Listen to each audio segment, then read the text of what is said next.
ब्राह्मण खानदान में जन्म लिया था, इसलिए एक लगाव था हिंदू धर्म से। गहराई से हिंदू धर्म पढ़ने के बाद गर्व हुआ कि मैं एक हिंदू। जात पात तकियानुसी चीजों के खिलाफ मैं सदा लड़ता आया हूँ, चाहे वो कोई भी धर्म क्यों ना हो। दादा भाई, विवेकानंद, गोखले, इन सबको मैंने खूब गहराई से पढ़ा, लेकिन यदि किसी को सबसे ज्यादा गहराई से पढ़ा तो वो गांधी थे। बचपन से एक ही चीज सीखी थी कि मैं एक हिंदू हूँ। एक ही चीज सीखी थी, समाज के एक बहुमत के लिए लड़ना। 30 करोड़ हिंदुओं के लिए लड़ना।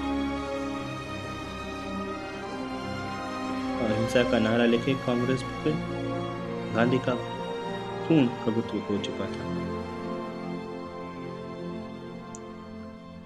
कोई भी समझदार आदमी अहिंसा के नारे में आ सकता था। गांधी ने कोई नई बात नहीं कही थी। मानवता हमेशा अहिंसा का साथ देती है,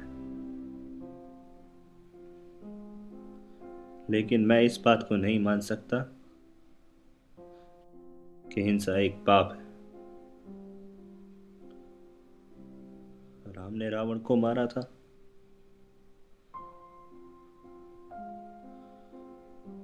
कृष्ण ने कंस को मारा था। महाभारत में हिंसा हुई थी अत्याचार के खिलाफ, और मुझे पूरा यकीन है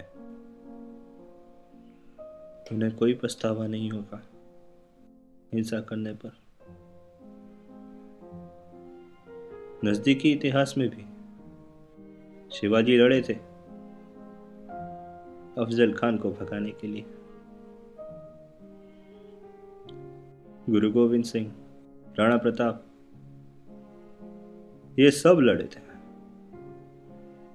सबको गर्व था, किसी ने कुछ गलत नहीं किया था।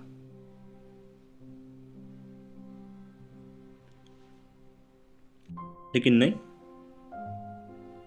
गांधी के लिए तो हिंसा एक पाप थी। गांधी अहिंसा के प्रति इतने रूढ़िवादी हो गए थे कि जाने अनजाने में वो अहिंसा से हिंसा करते थे। देश पर आने वाली तमाम विपदाओं के लिए गांधी जिम्मेदार थे। गांधी ही जिम्मेदार थे। पिछले 32 सालों से गांधी ने मुसलमानों का ही साथ दिया। नहीं देखा गया मुझसे। सोच लिया मैंने, जाना होगा उनको। उनकी एक बात ना मानी जाती तो वो अनशन करते थे। पूरा कांग्रेस, पूरा भारत झुक जाता था। पूरा हिंदुस्तान झुक जाता था जब वो अनशन करते थे।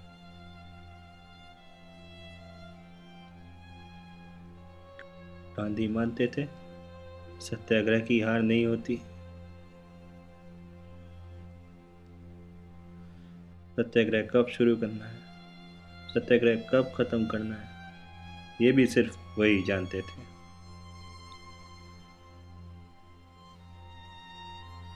सत्याग्रह की परिभाषा भी सिर्फ गांधी को ही पता थी।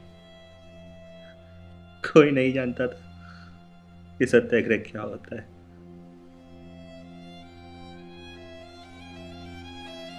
कोई गांधी के खिलाफ नहीं जाता था, कोई नहीं। गांधी खुद ही न्यायाधीश थे और खुद ही न्यायालय थे। देश पर आने वाली तमाम विपदाओं के लिए गांधी अकेले जिम्मेदार थे।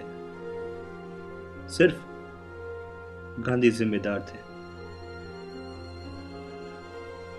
अनशन उनका बहुत बड़ा हथियार था, बहुत बड़ा।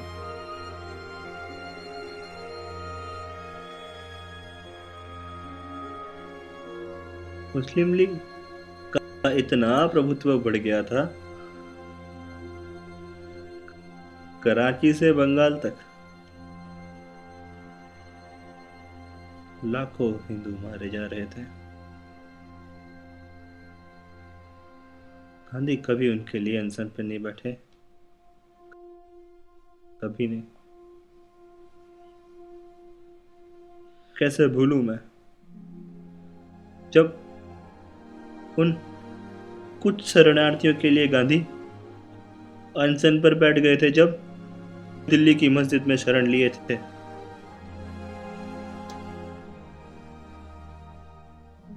सिर्फ इसलिए कि वो हिंदू थे और मस्जिद में शरण लिए थे। गांधी कभी हिंदुओं के लिए अनशन पर नहीं बैठे।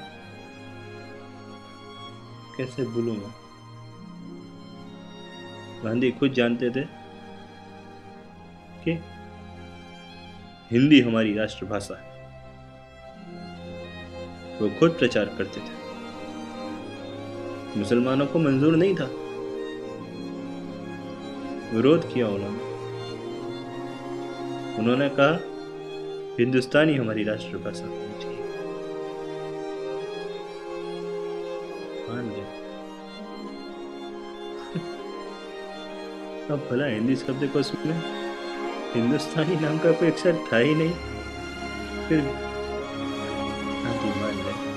फिर भी गांधी जानते थे कि वो गलत कर रहे हैं, बार बार हिंदुओं के साथ गलत कर रहे हैं। नहीं देखा जाता था मुझसे।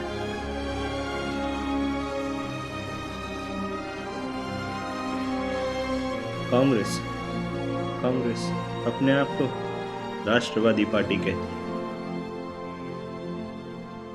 एक बार मुस्लिम लीग सरकार गिरा चुकी थी और कांग्रेस समझ चुकी थी कि पाकिस्तान बनेगा।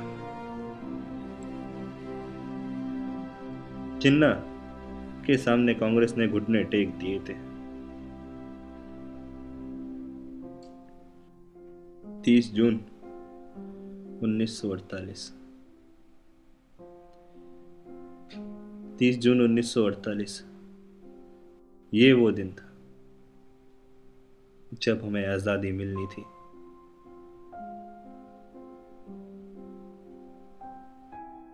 लेकिन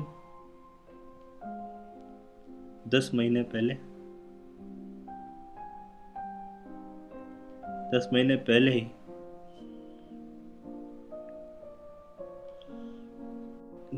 पहले ही 15 अगस्त 1947 के दिन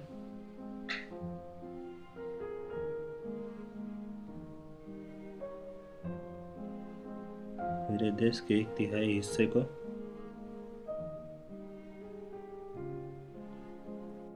विदेश बना दिया गया।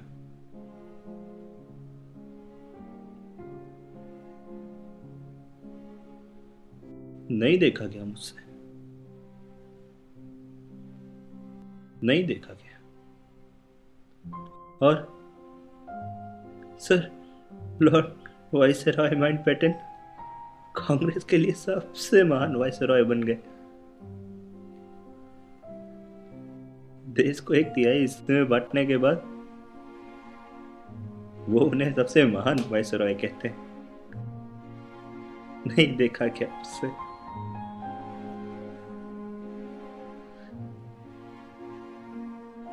पिछले 30 सालों में यह हासिल किया गांधी ने, बांट दिया देश को। नेहरू के सामने दस्तखत हुए, गांधी जिम्मेदार थे देश के बंटवारे के लिए। गांधी जिम्मेदार थे देश के बंटवारे के लिए।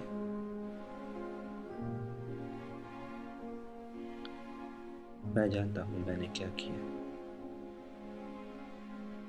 मैं जानता हूं मैंने अपना वर्तमान बर्बाद कर लिया। मैं जानता हूं भविष्य भी मैंने बर्बाद कर लिया।